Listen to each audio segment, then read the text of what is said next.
Ça, c'est chez moi, la planète Terre. Mais je ne suis pas sûr d'y être en ce moment. Salut à tous. Oui, vous l'avez remarqué, le décor a changé bizarrement, hein. Non, je vous rassure, nous entrons tout simplement dans une toute nouvelle émission, complètement différente de ce que j'ai déjà fait, et totalement nouvelle sur le concept et sur l'idée globale. Bref, nous sommes partis pour le tout premier épisode d'une longue série de manga, film et plus, ou en abrégé MF+. Oui les amis, je sais ce que vous allez me dire et je vous l'ai déjà dit dans ma vidéo de présentation. Vous allez me dire, ouais mais attends, on dirait un nom de banque ou d'une société ton truc. Mais oui, c'est vrai, mais c'est complètement différent. Il faut savoir, si vous m'avez suivi sur LMA, il y a quelques années, j'avais lancé la Minute Critique, qui se basait un petit peu sur le même principe.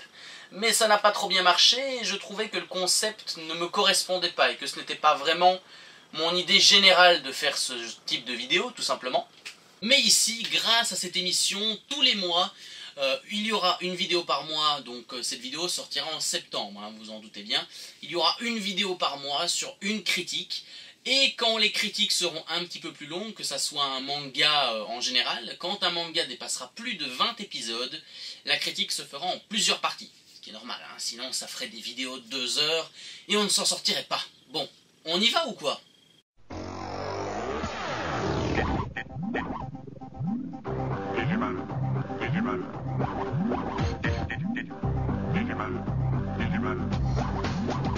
Débutons en force avec un animé que vous avez sans doute connu durant votre enfance. Je ne sais pas s'il vous a marqué, mais vous avez sûrement dû en entendre parler. On va parler de l'animé de Digimon. Un manga qui n'aura pas laissé une grande trace dans l'histoire des animés, mais qui aura quand même eu la chance d'avoir quelques bons moments au final. D'ailleurs, pour ne pas gâcher le plaisir de cette émission, vous aurez 4 parties sur cet animé. Oui, puisqu'il y a 4 arcs que je regroupe. Donc commençons en force avec le tout premier, je parle de l'arc de Vimon. Allons-y. Ouf.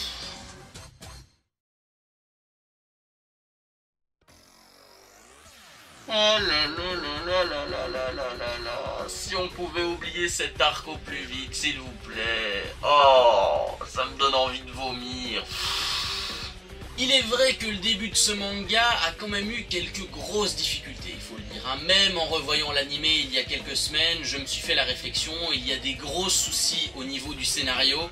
Déjà, le fait de faire appel à des pauvres petits enfants de 10 ans pour sauver le Digimonde, qui après plus de 20 épisodes, eh bien, ne sera que l'immense réseau internet. Tout ça pour ça. On aurait dû l'envoyer en stage d'informatique. Voilà Mimi. Vous ne devinerez jamais quelle est sa couleur préférée. TK, c'est le petit frère un peu nigo de maths.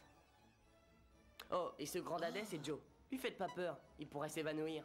Le début de l'animé, je vais dire, est correct. Voilà, hein, on retrouve les enfants dans un camp de vacances, en plein hiver. Vous vous en doutez, les courses de canoë ont été annulées. Et si on se faisait une course de luge à la place? Ouais! Je vais faire le plus gros des bonhommes de neige. Hé, TK, fais attention! Ralentis un peu! Oh, il fait un froid de canard et j'ai même pas une veste. Bravo! Moi qui avais peur du rhume des foins, avec ça, je vais être servi. Waouh! Waouh! Pourquoi je n'ai pas pris mes jolis après-ski roses? Pourquoi pas? Pourquoi pas, j'ai envie de vous dire. Par la suite, des petits gadgets tombent du ciel, ils les ramassent, une vague géante les emmène et ils se retrouvent tous dans le Digimonde. Bon, là, je vous l'ai fait rapido, vite fait, hein, pour ne pas vraiment décrire ce moment-là. On dirait des sortes de petits appareils numériques. Il y a pas le mode d'emploi? Pas besoin de mode d'emploi, on y va! Une fois arrivés dans cet univers, nos deux petits héros, Tai et Easy, tombent sur 2 créatures qui se feront appeler des Digimon par la suite. Mais ce n'est pas ça qui m'intéresse. Ce qui m'intéresse, c'est ce moment-là. Salut, je m'appelle Tokomon. Hé, TK, par ici, j'arrive. Oh, Tokomon, te voilà TK! enfin. Matt! Toi aussi? Ouais, je suis là moi aussi. Non, je parlais de ce que t'as sous le bras. Ah, lui? C'est une longue histoire. Salut, vous avez l'air sympa. Au secours!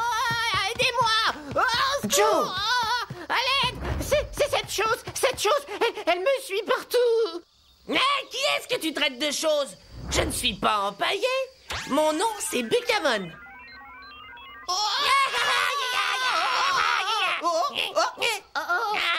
Mais faites quelque chose! Vous ne voyez pas qu'il s'attaque à moi? Et toutes ces créatures qui sont là! Nom d'un chien! Sans déconner les gars, pourquoi vous êtes les deux seuls à être effrayés devant ces créatures?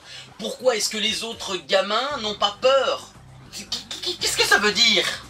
Je veux bien, sur le principe que vous soyez des enfants râleurs et un petit peu stupides, mais là il y a une certaine limite. Vous êtes quand même dans un monde inconnu, il y a deux personnes sensées qui sont effrayées à la vue de deux créatures hyper étranges, et tout le reste du groupe s'en bat les couilles. Voilà, on s'en fout, on se dit oh mais voyons, c'est normal, je suis déjà venu ici 10 fois en vacances avec mes parents, mais c'est magnifique à cette époque de l'année le Digimonde, oh, et ces créatures sont si charmantes. Vraiment? Bon, on va continuer. Les épisodes suivants, je vais vous la faire un petit peu court, ce sera un enchaînement d'action et de suspense, puisque les 7 garnements se battront contre un mollusque un petit peu collant, oui je sais le jeu de mots est magnifique, et contre un serpent qui n'a pas de quoi vraiment effrayer les plus grands prédateurs. Rip à toi Sidramon, qui apparaît tellement de fois dans cet animé, et à chaque fois, tu te fais avoir comme une merde, il faut le dire.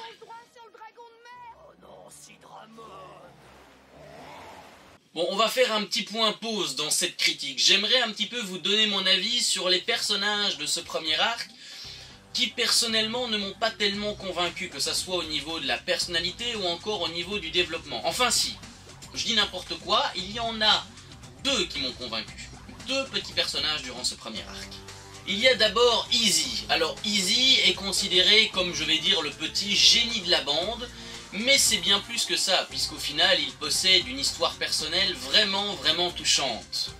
Et sans vraiment dire de bêtises, je trouve que de tout le groupe, c'est vraiment le seul qui a une connaissance et une soif incroyable de découvrir de nouvelles choses et d'apprendre des secrets justement sur ce fameux monde, sur ce fameux Digimonde qui le questionne tellement durant ce premier arc. Si je retrouve la vidéo, je vais d'ailleurs vous mettre le passage que vous avez déjà d'ailleurs sûrement vu, dans l'épisode 5, où on découvre véritablement la première partie, la surface de l'iceberg de sa personnalité, où Easy nous démontre un petit peu ses talents au niveau de ses connaissances et au niveau de sa curiosité qui est juste exceptionnelle. C'est tout de même mystérieux. Et qu'est-ce qu'il y a de si mystérieux? Eh bien, le générateur fonctionne sur le principe d'une réaction chimique qui génère du courant. Mais celui-ci est différent. Il produit son propre courant indépendamment. Et qu'est-ce que ça veut dire en clair pour ceux qui n'ont pas fait Polytechnique? Donne-moi une seconde. Je t'en donne même 3. Bien sûr, qu'est-ce qu'il peut y avoir de plus amusant que de déchiffrer des cryptogrammes? Des tas de choses telles que se faire bronzer sur une plage sans penser qu'on est enfermé dans une petite pièce sans issue. Et ce n'est qu'un exemple. J'essaie de déterminer comment on s'est retrouvés ici. Et je voudrais en savoir plus sur vous, les Digimon, et démontrer mes théories. De quelle théorie tu parles? Quel est le grand mystère? Je suis comme je suis, je n'ai rien à cacher. Vraiment? Je n'arrive pas à comprendre cette préoccupation pour tes origines. Est-ce que ta véritable identité ferait l'objet de quelque obscur secret? Si on veut. Tu ne crois pas qu'il est temps de dire la vérité à Easy? Non, j'ai peur qu'en la lui disant maintenant, il ne tienne pas le choc. Autre personnage qui pour ma part m'a beaucoup plu, et ça je vais peut-être vous en décevoir certains qui pensaient que j'allais prendre le petit taille, mais non. Un autre personnage qui m'a convaincu, c'est le petit Joey. Bon, Joe ou Joey, c'est pareil, mais je trouve qu'au premier abord, oui, certes, il a l'air un petit peu peureux, un petit peu maladroit, un petit peu débile par moments, mais c'est bien plus que ça les gars. Je ne sais pas si vous vous rendez compte de qui il est vraiment. Joe, dans tout l'animé, c'est quelqu'un qui fait preuve d'un sang-froid sans pareil. Certes, les premiers épisodes, il est un petit peu peureux parce qu'il apprend à connaître. Faut pas oublier que ce gars-là, il est allergique quasiment à tout. Il est allergique à la douleur, il est allergique aux fruits de mer, je suis même sûr qu'il est allergique au papier. Mais au final, dans l'animé, dans son contexte et dans sa globalité, c'est quelqu'un qui est toujours là pour aider les autres, et surtout à un moment donné, il prend conscience de qui il est, et il se dit qu'il vaudrait mieux ne pas à chaque fois rester dans l'ombre et avoir peur, et plutôt agir, même si ça risque de lui attirer quelques blessures superficielles. Mais il s'en fout, à un moment donné, il est au-dessus de ça. Chercher à savoir si c'est lui ou pas. Je suis de ton avis. Et si on reste figé ici, il nous attrapera. Encore une fois, je vous passe les détails des épisodes suivants parce qu'il n'y a pas vraiment de trucs à dire. Hein. Après l'épisode 5, nos héros se retrouvent dans les égouts où ils se font attaquer par des Numémones qui leur balancent des crottes roses. Vite, courez! Mais si on risque rien, pourquoi est-ce qu'on court? Cours et bouge-toi le nez! Ouais, je suis sale, je suis sale. Ces habitants des égouts sont totalement dépourvus d'hygiène. Ils ont une haleine insupportable et ils crachent une matière immonde. Ils auront une rencontre un petit peu spéciale avec un gros nounours un petit peu schizophrène et une baston contre un cheval ailé qui bizarrement ne semble pas connaître le principe des roues noires. Sérieux. Oh, mais je rêve! Tu parles d'un accueil? Venez passer du bon temps à la ville des jouets. Mais où est-ce que vous allez? Est-ce que je vous fais peur? Oh non!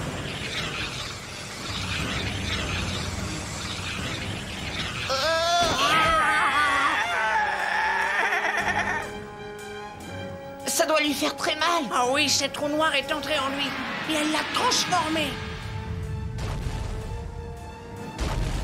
Bonsoir, Komamon. Content de me voir? Sans déconner les gars, durant tout ce premier arc, oui je parle comme un italien, mais durant tout ce premier arc, chaque Digimon se retrouve amputé d'une roue noire. Enfin, il reçoit une roue noire dans le dos, dans la jambe, ou je ne sais pas, mais il n'y en a aucun qui réagit. Aucun de ces Digimon assez costauds, on va le dire, parce que c'est pas des Digimon faibles comme un Kenotor ou quoi que ce soit qui les reçoit. C'est quand même un Digimon qui a une puissance assez considérable, mais aucun d'entre eux ne comprend le principe que cette chose est putain de maléfique. C'est maléfique, déjà roue noire, c'est déjà dit que c'est maléfique dans le nom. Le pire, Santarumon, Léomon, vous avez des pouvoirs qui peuvent détruire ces roues noires en 2 secondes. En 2 putains de secondes. Et vous ne faites rien. Pourquoi est-ce que vous me compliquez la tâche dans cette critique et après on s'étonne que je dis du mal de Digimon? Non mais franchement... On arrive à quel épisode là? Le 8? Merde. Bon ben... Puisqu'il le faut, je crois que je vais être obligé d'en parler. Hein? Je vais devoir vous parler de ce malaise, de ce mal-être qui me ronge avec cet épisode 8. Bien que j'accepte et que j'admire la naïveté de ces enfants à rentrer dans n'importe quel lieu bizarre et étrange, comme un château, en plein milieu de nulle part, un métro, des cabines téléphoniques, en plein milieu de nulle part, hein, avec autour des méchants Digimon prêts à les attaquer et à les dévorer, je n'accepte pas ce méchant-là. Je ne l'accepte pas et je ne l'accepterai jamais. Il suffit simplement d'être prudent et parle plus doucement ou bien tu vas réveiller tout le monde. Ils sont déjà endormis. J'espère qu'il y a une boutique parce que je déteste porter la même toilette durant plusieurs jours. On verra ça plus tard. Je suis Devimon. Je suis le dernier démon du monde souterrain. Vous devez obéir à mes ordres. Maître, tu n'as pas besoin de lui. Je peux très bien faire tout ce que tu demanderas sans aucune aide. Je ne crois pas. Ce sont les Digi-Sauveurs que nous allons combattre. Les Digi-Sauveurs, mais où sont-ils? Ils sont déjà ici. Ils sont sur la montagne. Alors trouvez-les et détruisez-les tous. Oui, celui-là, là, le beau, le grand, le méchant Devimon. Le maître incontesté du Digimonde. Sérieusement, les gars, vous me faites honte. Vraiment. Je ne vous mens pas. Et c'est vrai, en me retapant l'animé, je me suis fait la réflexion, durant les 13 premiers épisodes de ce premier arc, on nous fait une histoire, une montagne en nous disant oui, Devimon, c'est le plus grand méchant du Digimonde, c'est lui qui est au-dessus de tout, il dirige les roues noires, bref, on nous le vend comme le personnage le plus méchant de l'histoire des animés, pour se faire buter comme une merde par Angemon en À peine 30 secondes. Voilà. Tu le sens, là, le petit coup de poignard fait par les scénaristes. Hein? Bien profond, là. Je suis désolé de vous dire ça. Ça, c'est pas un méchant. Ça, c'est une erreur de casting. Sérieusement, c'est un méchant qu'on aurait recalé à un animé magnifique et qu'on se dit, oh ben on va le mettre dans Digimon, hein, de toute façon dans le premier arc, en 13 épisodes, on va le boucler, hein, on peut faire croire dans 2-3 épisodes qu'il est hyper méchant, qu'il va planifier sa domination dans le monde digital. Eh bien non, pour moi c'est pas un méchant ça, c'est un rebut de l'humanité, un rebut d'internet si vous voulez. Oui, je suis vache, mais c'est comme ça, hein. Oh. Bref, passons. Je commence à avoir mal à la tête en parlant de ce Devimon. Donc par la suite, nos enfants se retrouvent face au génie du mal, entre guillemets. Ensuite, les enfants se retrouvent chacun éparpillés sur une île. Et ça, je trouve personnellement que c'est la meilleure idée que tu aies eue depuis que tu existes, mon petit Devimon. La nourriture, le bain, la maison, rien n'était réel. J'ai tout créé dans votre imagination. Écoute-moi, si tu ne ramènes pas mes amis immédiatement, tu vas avoir des problèmes. C'est amusant. Mes affaires sont beaucoup plus importantes que tes amis. Et moi, je te conseille sérieusement de faire revenir mes amis. De les faire revenir? Tu es très sûr de toi. Tu te permets de me donner des ordres? Je vais te montrer qui est le maître ici. Regarde, c'est moi qui contrôle les roues noires. Elles m'obéissent fidèlement. Je les appelle, elles sont capables de tout détruire. Toi et tes amis, vous êtes arrivés sur cette petite île qui n'est plus qu'une petite partie du vieux monde dispersé au milieu d'un énorme océan. Vous prétendez ne rien savoir à ce sujet, mais je sais très bien que vous êtes des élus qui ont été envoyés pour sauver ce monde de ma domination. Non, tu te trompes sur nous. Nous sommes de simples enfants. On était dans un camp de vacances et on voudrait rentrer. Les plaisanteries les plus courtes sont les meilleures. Il est temps de me débarrasser de vous. Ces enfants ont toujours été ensemble. Sérieusement. Et le fait de les séparer, de les envoyer chacun sur une île bien spécifique du monde des fichiers binaires, c'est la meilleure chose à faire. Cela va permettre de découvrir leur personnalité et d'apprendre un petit peu plus à découvrir leur caractère. Et ça va certainement faire leur force, parce que pour leur combat final, je pense que s'ils avaient été tous ensemble sur une île, ça n'aurait peut-être pas marché, parce que là, chacun va apporter son lot de créativité et son lot de surprises. Tous les personnages, à partir de ce moment-là, à partir de cette séparation, vont apprendre à se connaître les uns les autres, et vont montrer des facettes qui jusqu'ici étaient totalement absentes de l'histoire. Et ça, c'est ce qui va faire la différence pour les prochains arcs, quand on les critiquera, bien sûr. Voilà, j'ai bugué, mais voilà. Vous avez encore échoué. Oui, pardonne-nous, maître. On allait réussir à les écraser quand tout à coup... Non, attends, je peux tout expliquer. Oh, épargne-moi tes excuses pathétiques. oui, maître, s'il te plaît, lâche-moi maintenant. Oh, merci, maître. Qu'est-ce que c'est? Un Botamon, c'est un bébé Digimon. Un bébé? Oh, il est tout doux. C'est parce qu'il vient juste de naître. Viens, on va voir les autres. Oh, Comment il s'appelle celui-là? ça c'est Punimon. Puis... Mais non, tu seras pas puni si t'es gentil. Oh, et qui c'est celui-là? On dirait qu'il a une longue barbe de grand-père. Oh, c'est pas gentil de dire ça. Regarde-le bien, c'est encore qu'un bébé Yuramon et il te regarde droit dans les yeux. Oui, on se repose un peu. Au fait, comment on va à cette grande montagne? Mais tu parles du monde de l'infini? Vous voulez vraiment aller là-haut? Oui. Ah, c'est vraiment pas une très bonne idée. Il faut du matériel spécial, des chaussures, des piolets, des gants, des cordes. Ça vous coûtera une fortune. Et il vous faudra aussi affronter la neige et le froid, les serpents et les insectes. De très gros insectes. Oui, j'allais y venir. Devimon est l'un des plus méchants Digimon. Repose-toi pour l'instant, mon fidèle serviteur. Mais bientôt la guerre va éclater et tu devras la remporter. Tu peux avoir confiance en moi, je ne te décevrai pas cette fois. Non, cette fois, il n'y aura pas d'échec. Cette fois, je serai le vainqueur. Bon, après ça, après plusieurs bastons, après plusieurs découvertes sur chacune des îles, tous les enfants se regroupent sur l'île principale des fichiers binaires et l'heure de la bataille finale est enfin arrivée. Bordel de merde. Les 7 Digisauveurs montent la montagne et se retrouvent face à Devimon qui semble avoir pris une poussée de croissance en à peine 30 secondes. Et ce grâce à 10 roues noires implantées dans le dos. Oui.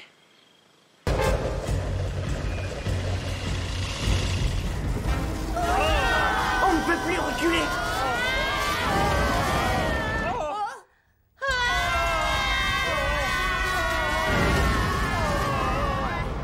Qu'est-ce que ça peut bien être?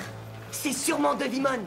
Je ne m'attendais pas à voir un monstre aussi grand. C'est le plus grand, mais c'est pas forcément le plus fort. Hélas, oui. Le pouvoir de Devimon dépasse ce que l'on peut imaginer, méfiez-vous. Je vais te poser une question toute simple, Devimon, et tu vas être franc avec moi, d'accord? Tu n'aurais pas un manque total de confiance en toi? Je ne sais pas, tu es quand même censé être l'incarnation du mal de ton île, tu es censé être le génie diabolique, et tout ce que tu trouves à faire, c'est grandir de presque 4 mètres en à peine 10 secondes, avec 10 de tes roues noires de merde, là. Sérieusement, Devimon. Tous vos rêves et vos espoirs sont vains. Je suis le maître suprême de cette île. Si vous osez me défier, je déchaînerai les pouvoirs de l'univers et je vous réduirai en miettes. Et puis, même le fait de fusionner avec ton acolyte, qui n'est autre que ton frotte-balle habituel, ça sert à rien. Je suis désolé, t'es censé être le plus grand Digimon, le plus grand méchant Digimon de ce premier arc, et tout ce que tu trouves à faire, c'est fusionner avec Ogremon, je crois que c'est ça qui s'appelle, et prendre 10 roues noires pour être bourré à la testostérone et à la force physique. Mais merde, Devimon, sers-toi un petit peu de tes pouvoirs au lieu d'aller chercher des roues noires. Même comme ça, je suis sûr que tu les éclaterais, ces enfants. Avec un seul coup de main. Hurlement au tonnerre! On dirait qu'il est touché. Oh! Vos attaques sont pitoyables. Il va falloir trouver beaucoup mieux que ça. Méga électrochoc! Ça te dit de recevoir mon attaque cactus? Si j'étais vous, je laisserais tomber. Oh, pauvre Togemon. Kabuterimon! Ah, tu es à moi maintenant! Enfin, passons. Donc, Devimon grandit à la testostérone. Là, tous les Digimon des Digisauveurs se digivolvent et se disent « Allez, on va combattre l'ennemi du mal ». Ils se font tous battre comme des merdes, hein, bah oui, malheureusement, c'était prévisible. Et puis, attention la surprise, après 13 épisodes d'attente, Patamon se digivolve enfin en Angemon. Quand même, 13 épisodes.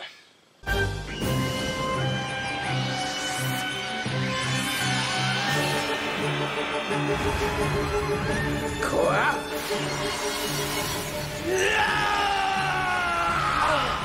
Ça y est? Mais oui! C'est Patamon qui se digivolve.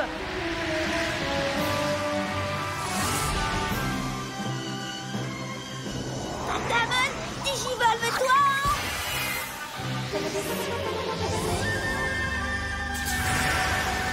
Angemon!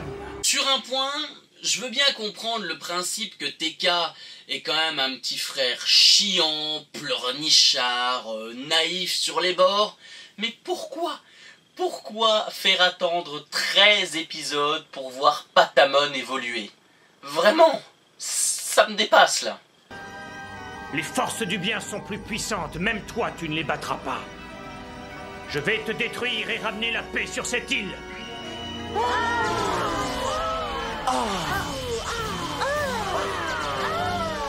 Cette lumière est trop forte. Qu'est-ce que tu vas me faire?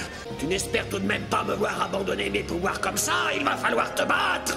Oui, puisqu'il n'y a pas d'autre choix. Mon rôle est d'aider les autres, et c'est ça le plus important. Angemon!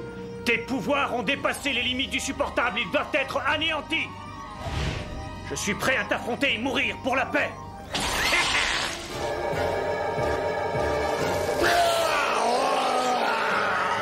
Tu l'auras voulu.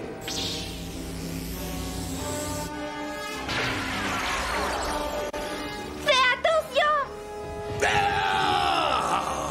Du calme, je l'aurai. Approche un peu par ici. Attrape ça! Ah!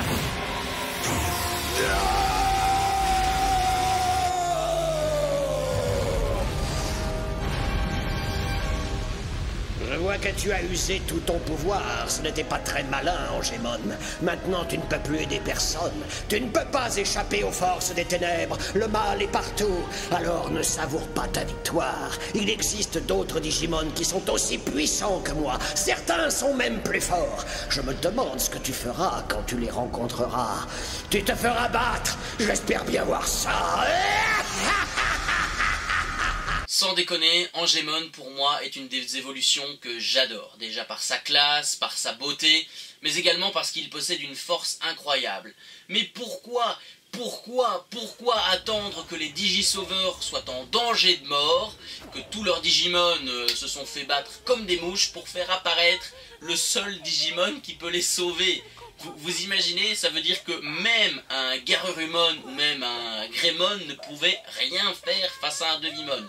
Non, il fallait un ange, parce que oui, il y avait une belle idée entre l'ange et le diable, hein, puisque Devimon est noir et qu'Angemon est blanc, donc la confrontation entre le bien et le mal était bien trouvée. Et puis merde, je vais vider mon sac, hein, j'en ai marre de le garder là depuis le début de cette critique. Il n'y a aucun Digimon sur cette île qui veut se révolter contre cette autorité suprême? Sérieusement? Répondez à ma question, très franchement. Je me pose vraiment la question, pourquoi laisser ce travail, on va dire ce travail, entre les mains d'enfants d'à peine 10 ans qui, à part manger, se lamenter et dormir, n'ont pas vraiment l'air d'être des sauveurs ultimes d'un monde informatique, hein. Excusez-moi du peu, mais quand je vois un Tai ou une Mimi, je me dis qu'ils ne ressemblent pas vraiment à des Digisauveurs, hein. Déjà au niveau de leur caractère, qui moi m'hérissent le poil. Vous voyez, j'ai du mal à en parler. Bon, je crois que cette première partie de critique s'arrête ici, car je pense avoir tout dit sur ce premier arc. Je ne pense pas avoir oublié quelque chose. D'une manière générale, le premier arc de Digimon n'est pas vraiment intéressant. Les enfants enchaînent les bourdes d'épisode en épisode, en allant dans des lieux qui semblent abandonnés mais qui sont des pièges. On retrouve des méchants Digimon qui sont tous dopés au roux noir. Et on a un combat final qui est claqué en à peine 2 minutes. C'est trop peu.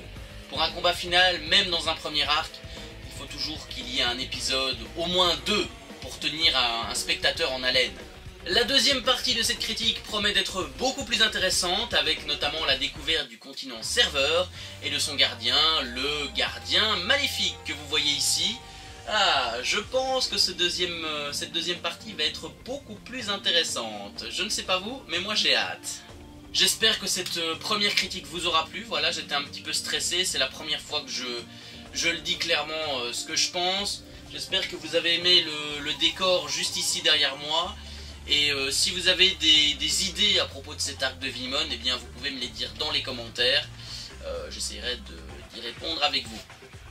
Soyez attentifs à ce qui se passe sur les réseaux sociaux, restez ouverts aux critiques, et on se retrouve au mois d'octobre 2017 pour la deuxième critique sur MF+. Allez, à bientôt, bonne journée, bon week-end, salut les gens, à la prochaine les Digisauveurs, ciao.